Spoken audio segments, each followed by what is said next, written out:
Assalamualaikum warahmatullahi wabarakatuh untuk semuanya. Bertemu lagi dengan saya Hairunisa di mata kuliah ET 2200 Medan Elektromagnetik 1. Ini adalah pertemuan pertama di minggu ke-9 setelah kalian mengikuti ujian tengah semester. Dan kali ini kita akan mulai masuk ke bab 3 di mana kita akan membahas mengenai hukum Maxwell dalam medium yang bukan udara. Di sini kita akan melihat perbedaan karakteristik dari medium udara dan bukan udara. Untuk lebih jelasnya, silakan menyaksikan video berikut ini. Untuk melihat karakteristik dari suatu medium, kita harus melihat parameternya. Berikut ini adalah parameter-parameter yang menyatakan karakteristik suatu medium. Yang pertama adalah permitivitas, di mana permitivitas ini adalah suatu besaran yang menyatakan seberapa responsifnya suatu medium terhadap medan listrik. Yang kedua adalah permeabilitas. Ini adalah suatu parameter yang menyatakan seberapa responsifnya suatu medium terhadap medan magnet. Dan yang ketiga adalah konduktivitas, di mana konduktivitas ini adalah suatu besaran yang menyatakan kemampuan suatu medium dalam menghantarkan listrik. Berdasarkan nilai dari parameter permitivitas, permeabilitas, dan konduktivitasnya, ternyata medium dapat diklasifikasikan menjadi dua bagian besar. Yang pertama adalah udara, dan yang kedua adalah medium bukan udara.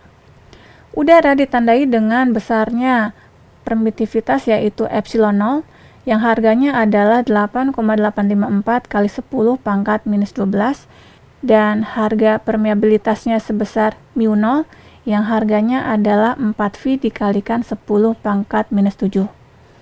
Sedangkan untuk medium yang bukan udara, parameternya adalah epsilon, di mana epsilon adalah epsilon R dikalikan epsilon 0. Harga epsilon 0 sudah kita lihat di slide, sedangkan harga epsilon R sendiri adalah permitivitas relatif yang besarnya lebih besar daripada 1. Sedangkan untuk permeabilitas, untuk medium yang bukan udara, mu adalah mu R dikalikan mu 0, di mana mu R adalah permeabilitas relatif.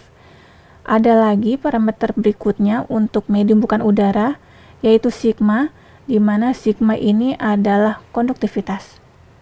Berdasarkan keterangan ini, maka bisa kita katakan untuk udara, epsilon R-nya adalah 1, mu R-nya adalah 1, dan sigmanya adalah 0. Sekarang kita akan melihat klasifikasi dari medium bukan udara.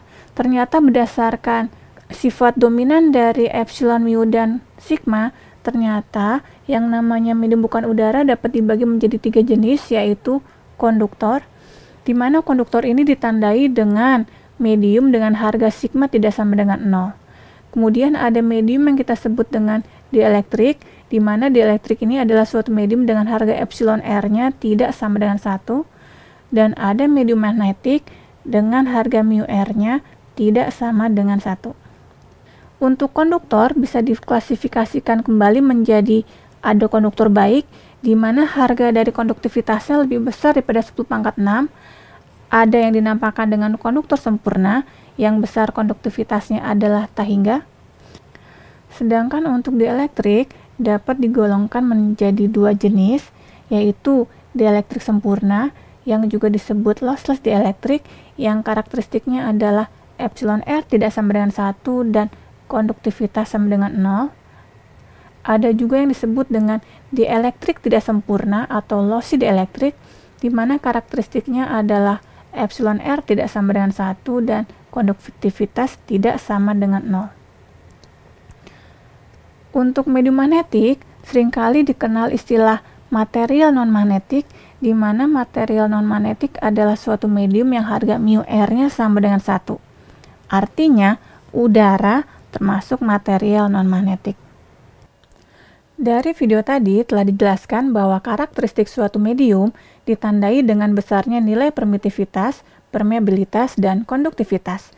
Jika nilai konduktivitasnya lebih dominan, maka medium tersebut akan bersifat konduktor. Dan pembahasan mengenai konduktor ini akan diberikan di video selanjutnya.